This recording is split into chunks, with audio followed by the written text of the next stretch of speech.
Votre passion pour elle, dit la marquise, a commencé en ramassant son mouchoir. Je veux que vous ramassiez ma jarretière. De tout mon cœur, dit Candide, et il la ramassa. Mais je veux que vous me la remettiez, dit la dame, et Candide la lui remit. Voyez-vous, dit la dame, vous êtes étranger. Je fais quelquefois languir mes amants de Paris 15 jours. Mais je me rends à vous dès la première nuit, parce qu'il faut faire les honneurs de son pays à un jeune homme de Westphalie. La belle ayant aperçu 2 énormes diamants aux 2 mains de son jeune étranger, les lois de si bonne foi que des doigts de Candide ils passèrent aux doigts de la marquise.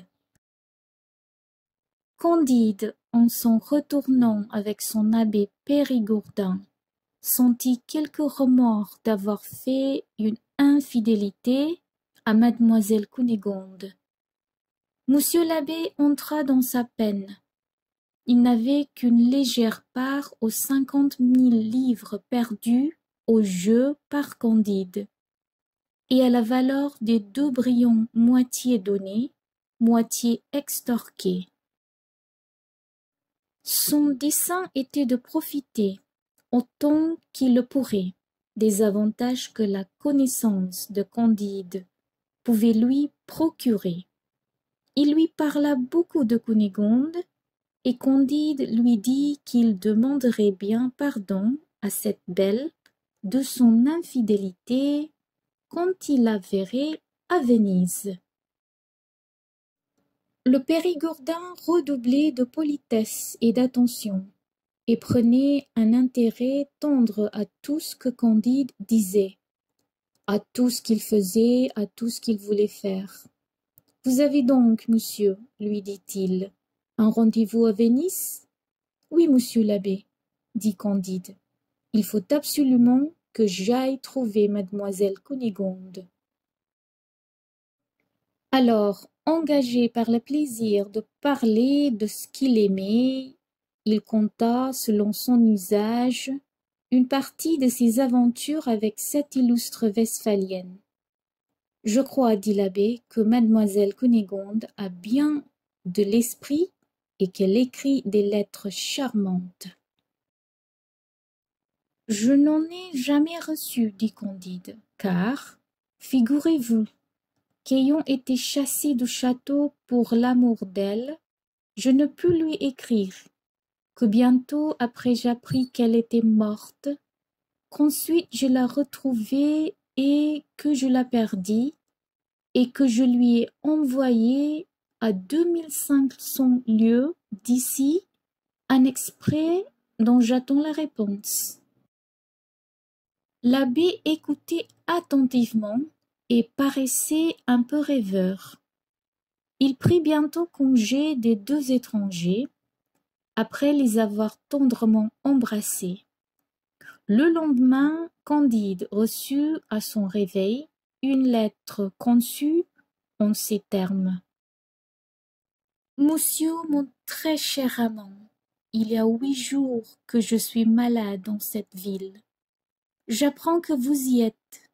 Je volerais dans vos bras si je pouvais remuer. J'ai su votre passage à Bordeaux. J'y ai laissé le fidèle Cacambo et la vieille, qui doivent bientôt me suivre. Le gouverneur de Buenos Aires a tout pris, mais il me reste votre cœur. Venez, votre présence me rendra la vie ou me fera mourir de plaisir. » Cette lettre charmante, cette lettre inespérée, transporta Candide d'une joie inexprimable, et la maladie de sa chère Cunégonde l'accabla de douleur. Partagé entre ces 2 sentiments, il prend son or et ses diamants, et se fait conduire avec Martin à l'hôtel où mademoiselle Cunégonde demeurait. Il entre en tremblant d'émotion, son cœur palpite, sa voix sanglote. Il veut ouvrir les rideaux du lit, il veut faire apporter de la lumière. Gardez-vous-en bien, lui dit la suivante. La lumière la tue. Et soudain elle referme le rideau. Ma chère Cunégonde, dit Candide en pleurant, comment vous portez-vous? Si vous ne pouvez me voir, parlez-moi de moi. Elle ne peut parler, dit la suivante. La dame alors tire du lit une main potelée que Candide arrose longtemps de ses larmes, et qu'il remplit ensuite de diamants en laissant un sac plein d'or sur le fauteuil. Au milieu de ces transports arrive un exemple suivi de l'abbé Périgourdin et d'une escouade. Voilà donc, dit-il, ces deux étrangers suspects. Il les fait incontinent saisir et ordonne à ses braves de les traîner en prison. Ce n'est pas ainsi qu'on traite les voyageurs dans Eldorado, dit Candide. Je suis plus manichéen que jamais, dit Martin. Mais monsieur, où nous menez-vous, dit Candide. Dans un coup de basse-fosse, dit l'exemple. Martin, ayant repris son sang-froid, jugea que la dame qui se prétendait Cunégonde était une friponne.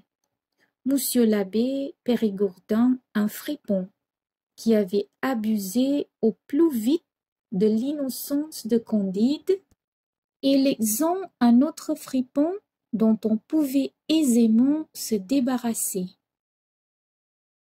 Plutôt que de s'exposer aux procédures de la justice, Candide, éclairé par son conseil, et d'ailleurs toujours impatient de revoir la véritable Cunégonde, propose à l'exempt 3 petits diamants d'environ 3000 pistoles chacun. « Ah, monsieur, lui dit l'homme au bâton d'ivoire, eussiez-vous commis tous les crimes imaginables, vous êtes le plus honnête homme du monde. 3 diamants, chacun de 3000 pistoles. Monsieur, je me ferais tuer pour vous au lieu de vous mener dans un cachot. On arrête tous les étrangers, mais laissez-moi faire. J'ai un frère à Dieppe en Normandie. Je vais vous y mener, et si vous avez quelques diamants à lui donner, il aura soin de vous comme moi-même. Et pourquoi arrête-t-on tous les étrangers? Dit Candide. L'abbé Périgourdin prit alors la parole et dit: C'est parce qu'un gueux du pays d'Atrébatie a entendu dire des sottises. Cela seul lui a fait commettre un parricide, non pas tel que celui de 1610 au mois de mai, mais tel que celui de 1594 au mois de décembre, et tel que plusieurs autres commis dans d'autres années et dans d'autres mois par d'autres gueux qui avaient entendu dire des sottises. L'exempt alors expliqua de quoi il s'agissait. « Ah, les monstres !» s'écria Candide. « Quoi, de telles horreurs chez un peuple qui danse et qui chante? Ne pourrais-je sortir au plus vite de ce pays où des singes agacent des tigres? J'ai vu des ours dans mon pays. Je n'ai vu des hommes que dans le Dorado. Au nom de Dieu, monsieur l'exempt, menez-moi à Venise, où je dois attendre mademoiselle Cunégonde. Je ne peux vous mener qu'en Basse-Normandie, dit le Barigel. Aussitôt il lui fait ôter ses fers, dit qu'il s'est mépris, renvoie ses gens, emmène à Dieppe Candide et Martin, et les laisse entre les mains de son frère. Il y avait un petit vaisseau hollandais à la rade.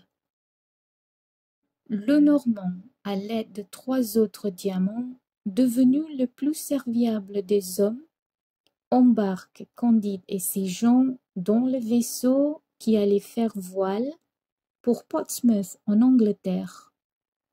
Ce n'était pas le chemin de Venise, mais Candide croyait être délivré de l'enfer, et il comptait bien reprendre la route de Venise à la première occasion.